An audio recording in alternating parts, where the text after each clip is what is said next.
ఆంధ్రప్రదేశ్లో స్థానిక సంస్థల కోటాలో జరగబోతున్నటువంటి ఎమ్మెల్సీ ఎన్నికల్లో వైఎస్ఆర్సీపీ ఎట్టి పరిస్థితుల్లో సత్తా చాటాలి అనేటువంటి యోచనలో ఉన్నట్లుగా ఇప్పటికే వైసీపీ అధినేత జగన్మోహన్ రెడ్డి కొన్ని ప్రణాళికను కూడా సిద్ధం చేసినట్లుగా కొన్ని వార్తలు వస్తున్నటువంటి నేపథ్యంలోనే అందులో భాగంగానే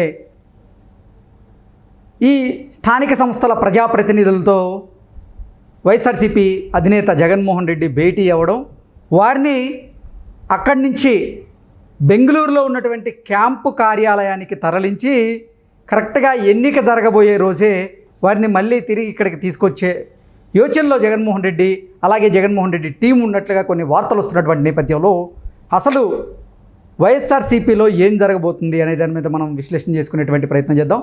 ప్రస్తుతం మనతో పాటు ఉన్నారు ప్రముఖ రాజకీయ విశ్లేషకులు జగదేవ్ గారు. ఆయనతో మాట్లాడదాం. జగదేవ్ గారు నమస్తే అండి. నమస్తే.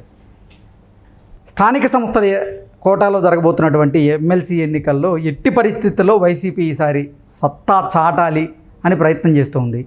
ఎందుకంటే ఆంధ్రప్రదేశ్లో మొన్న అధికార మార్పిడి జరిగినటువంటి నేపథ్యంలో వైఎస్ఆర్సీపీ ఘోర పరాజయాన్ని చవిచూసి కేవలం 11 స్థానాల్లో మాత్రమే గెలిచినటువంటి నేపథ్యంలో ఇది ఈవీఎం ట్యాంపరింగ్ అని వాళ్ళు నిరూపించాలనే ప్రయత్నంలో భాగంగానే ఎట్టి పరిస్థితుల్లో ఈ స్థానిక సంస్థల కోటాలో జరగబోతున్నటువంటి ఎమ్మెల్సీ ఎన్నికల్లో గెలిస్తే ప్రజల్ని మనం ఆ రకంగా అంటే అసలు ఆంధ్రప్రదేశ్లో జరిగిన ఎన్నికల్లో ఈవీఎం ట్యాంపరింగ్ జరిగింది అనేది మనం ప్రూవ్ చేయొచ్చు అనేటువంటి యోచనలో ఉన్నట్లుగా, అందుకే స్థానిక సంస్థల ప్రజాప్రతినిధులు ఎవరైతే ఉన్నారో వాళ్ళందరితో జగన్మోహన్ రెడ్డి భేటీ అవ్వడం, భేటీ తర్వాత వారిని బెంగళూరు క్యాంపు కార్యాలయానికి తరలించడం, కరెక్ట్గా ఎన్నిక రోజే మళ్ళీ ఆంధ్రప్రదేశ్కి తీసుకొచ్చేలాగా వైఎస్ఆర్సీపీ అధినేత జగన్మోహన్ రెడ్డి కొన్ని వ్యూహాలు రచించినట్లుగా కొన్ని వార్తలు అయితే వస్తూ ఉన్నాయి. దీన్ని ఎలా చూడాలి మనం? సింపుల్ అండి, అభద్రతా భావం పెరిగిందని చూడొచ్చు. నేనైతే నాకు అదే అనిపిస్తుంది. రెండవది ఎమ్మెల్సీ మండలిలో కూడా పట్టు తగ్గుతున్న నేపథ్యంలో మీరు అన్నట్టు ఘోర పరాభవం, 11 సీట్లకే పరిమితమైన గత ప్రభుత్వం 11 సీట్లకే పరిమితం అవడం అనేది నిజంగా చాలా ఘోరమైన పరాభవం. సో అసలు ప్రతిపక్ష హోదా కూడా లేదు. మరోవైపు ఎమ్మెల్సీలో అంత పట్టున్న వైసీపీకి కూడా ఆ మండలిలో ఉన్న వైస్ చైర్మన్ కూడా ఆమె ముస్లిం మైనార్టీకి చెందిన ఆవిడ కూడా అటు టీడీపీకి దగ్గర అవుతున్న నేపథ్యంలో ఇంకా కనీసం మండలిలో అయినా పట్టు సాధించుకోవాలి. అండ్ మోరోవర్ మీరు అన్నట్టు ఇట్లా ఎమ్మెల్సీలు గెలుచుకుంటే అరే మాకు ప్రజాదరణ ఎంత ఉంది, ఆల్రెడీ మొన్న 40% ఓటింగ్ వచ్చింది, అయినప్పటికీ మేము ఓడిపోయాము. రోజా గారు అన్నట్టుగా అదేంటది అన్ని 90 మార్కులు వచ్చే తెలుగు ఒకటి 20 మార్కులు వస్తే అలా ఫెయిల్ చేస్తారా అన్నట్టుగా ట్రోల్స్ జరుగుతున్నాయి. అలాగే 40%, 50% కాదు, రాజ్యాంగం ప్రకారము 2 సీట్లు ఎక్కువ వచ్చినా వాడే ప్రజాప్రతినిధి అవుతుంది. ఎగ్జాక్ట్లీ. కానీ వైఎస్ఆర్సీపీ నేతలు, వైఎస్ఆర్సీపీ అధినేత మాత్రం అసలు అది ప్రజలు ఇచ్చినటువంటి తీర్పు కాదు, ఈవీఎం ట్యాంపరింగ్ జరిగింది, ఏదో జరిగింది కానీ నేను ఏం చేయలేకపోతున్నాను అనేటువంటి వ్యాఖ్యలు చేసినటువంటి నేపథ్యంలోనే ఈ ఎమ్మెల్సీ ఖచ్చితంగా కొట్టి ఎట్టి పరిస్థితుల్లో ప్రజల తీర్పు ఈ రకంగా ఉంది అని ఆయన ప్రూవ్ చేయాలనేటువంటి ప్రయత్నం చేస్తున్నాడు అనేది ఒక వార్త. ఎందుకంటే ముంబైకి చెందిన ఒక సంస్థ కూడా ఈవీఎం ట్యాంపరింగ్ వల్లే చాలా భారతదేశంలో కూడా చాలా వరకు ఇదయ్యాయి. ఆంధ్రప్రదేశ్లో కూడా ఒక 7 ఎంపీ నియోజకవర్గాలు అలాగే 34 అసెంబ్లీ స్థానాలు కూడా ప్రభావితం అయ్యాయి ఈవీఎంల వల్ల అని చెప్పి వాళ్ళు ఏదో సర్వే చేస్తే దాన్ని వైసీపీ వాళ్ళు చాలా ట్రోల్స్ చేశారు. మరి 2019లో జరిగింది ఏంటి? దాని గురించి మాట్లాడగా ఈవెన్ సుప్రీంకోర్టు కూడా దీని మీద ఒకటి ఫైల్ చేస్తే వాళ్ళు క్లియర్గా ఏం చెప్పారంటే దీనికి ట్యాంపరింగ్ చేయడానికి ఛాన్స్ లేదు. అంటే 2019 గురించి కానీ మనం కనుక ప్రశ్నలు లేవనెత్తినప్పుడు నేను ఒక రీసెంట్గా వైఎస్ఆర్సీపీకి చెందినటువంటి మాజీ ఎమ్మెల్యేని అలాగే మాజీ మంత్రిని రీసెంట్గా ఆయన ఇంటర్వ్యూ చేశాను. ఆయన ఇంటర్వ్యూలో కూడా ఇదే ప్రశ్నలు లేవనెత్తా. మరి 2024లో జరిగినటువంటి సార్వత్రిక ఎన్నికల్లో ఈవీఎం ట్యాంపరింగ్ ద్వారా ఆంధ్రప్రదేశ్లో కూటమి ప్రభుత్వం కొలువుదీరిందని చెప్తున్నారు. మరి 2019లో వైఎస్ఆర్సీపీ అధికారంలోకి వచ్చింది కదా, అప్పుడు కూడా ఈవీఎం ట్యాంపరింగ్ జరిగిందేనా అని నేను అడిగితే అప్పుడు జరగలేదు, అప్పుడు లెక్కలు కరెక్ట్గా ఉన్నాయి అనేటువంటి వాదనలు ఆయన సైడ్ నుంచి వచ్చాయి. మరి అట్లా చెప్పుకుంటారు. ఇప్పుడు నిజంగా ఈవీఎం ట్యాంపరింగ్ అయితే ఫస్ట్ అధినేతనే ఓడగొట్టేవాళ్ళుగా. ఐ మీన్ పులివెందులో జగన్మోహన్ రెడ్డి గారిని ఓడించేవారు, మిగతా అందరినీ గెలిపించేసి ఒక జగన్మోహన్ రెడ్డినో లేకపోతే కొంతమందిని ఓడిస్తే అసలు పక్కాగా ఈవీఎం ట్యాంపరింగ్ జరిగిందనేది తెలిసిపోద్ది, అందుకే అటువంటి ప్రయత్నం చేయలేదని కూడా చాలామంది ముందుకు వచ్చి మాట్లాడారు కదా సార్. అవును మాట్లాడారు. పోనీ జగన్మోహన్ రెడ్డి గారు ఉంటే ఎలాగో పార్టీ అనేది ఉండాలి కాబట్టి. అలా కాకుండా వీడు పెద్దిరెడ్డి గారు ఉన్నారు. పెద్దిరెడ్డి గారి మీద కూడా చాలా ఎలిగేషన్స్ ఉన్నాయి. ఆయన్ని తప్పించేసి ఎవరో మామూలుగా కొద్దిగా మంచిగా ఇప్పుడు కేతిరెడ్డి గారు ఉన్నారు. కేతిరెడ్డి గారు నన్ను గెలిపించొచ్చుగా. ఆయన కూడా అదే అన్నాడు కదా, రోజు పొద్దున్నే లేస్తే జనాల్లో ఉంటాను నేను ఓడిపోవడం ఏంటని ఆశ్చర్యం వ్యక్తం చేశాడు. ఇప్పుడు మెల్లగా కూటమికి ఫేవర్ గా మాట్లాడుతున్నాడు ఆయన కూడా. ఇట్లా చాలా మంది ఉన్నారు. ఈవెన్ ఆయన ఎవరు ఇంకో ఆయన కూడా పలాస ఎమ్మెల్యే ఉంటారు, ఆయన కూడా మాజీ మంత్రి, ఆయన కూడా మేము ఎంతో చేసాం నేను ఓడిపోవడం ఏంటని కూడా ఆశ్చర్యం వ్యక్తం. ఎగ్జాక్ట్లీ ఆశ్చర్యం వ్యక్తం. వీటన్నిటిని మనం పక్కన పెడితే అసలు ఇప్పుడు స్థానిక సంస్థల ప్రజాప్రతినిధులతో జగన్మోహన్ రెడ్డి భేటీ అవ్వడం, ఆ భేటీ తర్వాత వారిని బెంగళూరు తరలించడం, అక్కడ క్యాంపు కార్యాలయంలో వాళ్ళని ఉంచడం, ఎన్నికల రోజు జగన్మోహన్ రెడ్డి వారిని ఇక్కడికి తీసుకొచ్చేలాగా ఏర్పాట్లు చేయడం, ఇదంతా నిజమేనా? అసలు ఏం జరుగుతుంది వైఎస్ఆర్సీపీలో? నేను ఇంతకుముందు ఒక మిత్రుడు చెప్తే విన్నాను, ఉత్తరాంధ్రకు సంబంధించి స్థానిక సంస్థల ద్వారా ఎన్నుకునే స్థానిక సంస్థల్లో ప్రజాప్రతినిధులు ఎవరైతే ఉన్నారో సర్పంచులు, మున్సిపల్ చైర్మన్లు, వీళ్ళు కార్పొరేటర్లు వీళ్ళు ఉంటారు కదా, వీళ్ళ ద్వారా ఎన్నుకోబడ్డ ఒక ఎమ్మెల్సీ పోస్ట్కి ఇప్పుడు ఖాళీ అవుతుంది. ఆ ఖాళీ అయిన ప్రదేశానికి బొత్స గారు ఎలాగో ఓడిపోయారు కాబట్టి బొత్స సత్యనారాయణ నిలబెట్టే ప్రయత్నం చేస్తున్నారని దానికి బొత్స గారు అంగీకరించినట్టుగా.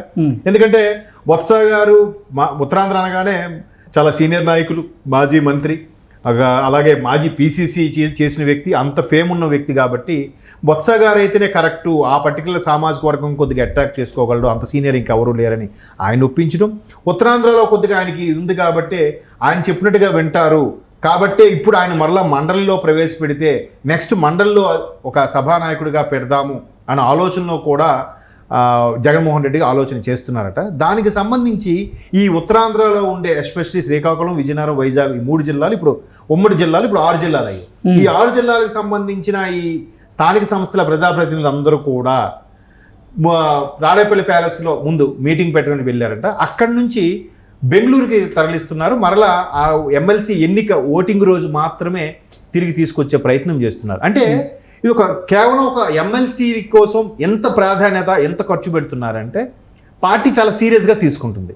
ఒకటి మీరు అన్నట్టు సార్వత్రిక ఎన్నికలో ఘోర పరాభవం తర్వాత కనీసం మండలిలో అయినా పట్టు సాధిస్తే మనకి ప్రజాదరణ ఎంత ఉంది, ఇక్కడ ఏదో గ్యాంబ్లింగ్ జరిగింది, లేదా ఈవీఎంలు ట్యాంపరింగ్ అవ్వకపోయినా రిగ్గింగ్ జరిగింది, ఈవీఎంలో ఒక స్థానికంగా ఉండే లీడర్లు రిగ్గింగ్ చేశారు, లేదా ఉద్యోగులు కూడా చాలా మంది వ్యతిరేకత ప్రదర్శించారు కాబట్టి ఈ ఉద్యోగులే రాని వారి ఓట్లు వీలే వేసేశారు అనే బురజల్లే ప్రయత్నంగా వైసీపీ ప్రయత్నిస్తోంది అన్నట్టుగా చాలా మంది కూటమి సభ్యులు కూడా అదే అనుకుంటున్నారు.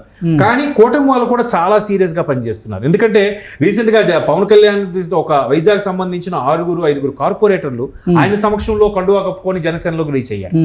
సో ఆయన కూడా సంతోషం వ్యక్తం చేశారు. ఏ గాజువాకలు అయితే ప్రజలను తిరస్కరించారో ఇప్పుడు అదే వైజాగ్ పరిధిలో ఉన్న వాళ్ళు 5-6 కార్పొరేటర్లు వచ్చి చేరడం, మరోవైపు కూటమి వైపు కూడా మొగ్గు చూపడం, కృష్ణ యాదవ్ లాంటి వాళ్ళు ముందుగానే జనసేనలోకి రావడం, ఇవన్నీ మంచి పరిణామాలే. కాబట్టి మనం ఎలాగైనా స్థానిక సంస్థలతో పాటు అంటే నెక్స్ట్ రాబోయే కార్పొరేషన్ ఎన్నికలు కూడా ఉన్నాయి, వాటిలో కూడా పట్టు సాధించాలంటే ముందు ఈ ఎమ్మెల్సీ కూడా మనం కైవసం చేసుకోవాలి అనే తలంపులో కూడా ఉన్నారు. సో ఇటువైపు కూటమి ఎంత బలంగా ఉంది కాబట్టి ఆయన మెల్లమెల్లగా పార్టీ పట్టుతం తగ్గుతుంది, మనుగడ ఎలా ఉండబోతుందో అనేది ప్రశ్నార్థకంగా మారిన నేపథ్యంలో ప్రతి చిన్న ఎన్నికను కూడా చాలా సీరియస్గా తీసుకొని అవసరమైతే ఓటర్లందరినీ మీరు అన్నట్టు ఎక్కడో దాచిపెట్టి ఎన్నికలు రోజు ఎంత దాచినా వాళ్ళ లోపలికి వెళ్ళి వేసి వీళ్ళు వెళ్ళి చూడరు కదండి, ఎవరు చూస్తారు? వాళ్ళ ఓటు వాళ్ళకి పడుతుందో లేదో ఎంతసేపు మనం గుర్రాన్ని చెరువుడికి తీసుకెళ్ళగానే నీళ్లు తాగించలేం, అర్థమవుతుందా? నీళ్లు తాగించి నోట్లు వేసిన గుటక వేయించలేం, అది అందరికీ అర్థమైంది. చాలామంది పార్టీని వదులుతున్నారు, మరికొంతమంది ఎడమొహం పెడమొహంగా ఉంటున్నారు. ఇటువంటి నేపథ్యంలో వాళ్ళందరికీ ఏదో చెప్పి నచ్చజెప్పి మీ అందరికీ ఇలా ఉంటుంది, మళ్ళీ మనమే ప్రభుత్వం కైవసం చేసుకుంటాం, కాస్త ఓపిక పట్టండి, ఈసారి ఎమ్మెల్సీని గెలిపించండి అనే ప్రయత్నం చేస్తున్నారు.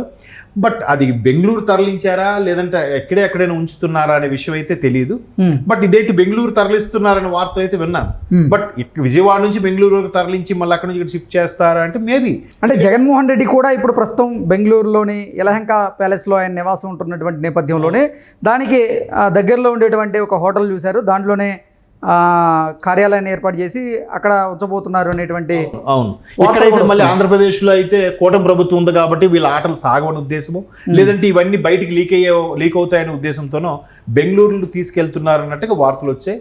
మేబీ అంటే ఇవన్నీ చూస్తే వార్తలు వస్తున్నాయంటే ఒక విధంగా అధినేత జగన్మోహన్ రెడ్డి గారికి కొంత అభద్రతా భావం పెరిగిందేమో అనిపిస్తుంది. ఎందుకంటే ఈవీఎం వాటి మీద ట్యాంపరింగ్ అని చెప్పడము, లేదంటే ఒకప్పుడు కలవకుండా ఉన్న నాయకుల్ని ఇప్పుడు కలవడానికి ప్రయత్నించడము, చిన్న ఒక్క ఎమ్మెల్సీ దానికి కూడా ఎంత పక్కగా ప్లాన్ చేసి అందరికీ ఓటేయండి అని చెప్పడం, తీసుకెళ్ళి ఒక దగ్గర భద్రంగా ఉంచడం, ఇవన్నీ చూస్తుంటే పోనీ మరి ఈ మాత్రమైన రాజకీయం చేయకపోతే నెక్స్ట్ మనుగడ అనేది ప్రశ్నార్థమే కదా. ఓకే, చూద్దాం ఏం జరుగుతుందో. ఓకే అండి, thank you so much. Thank you.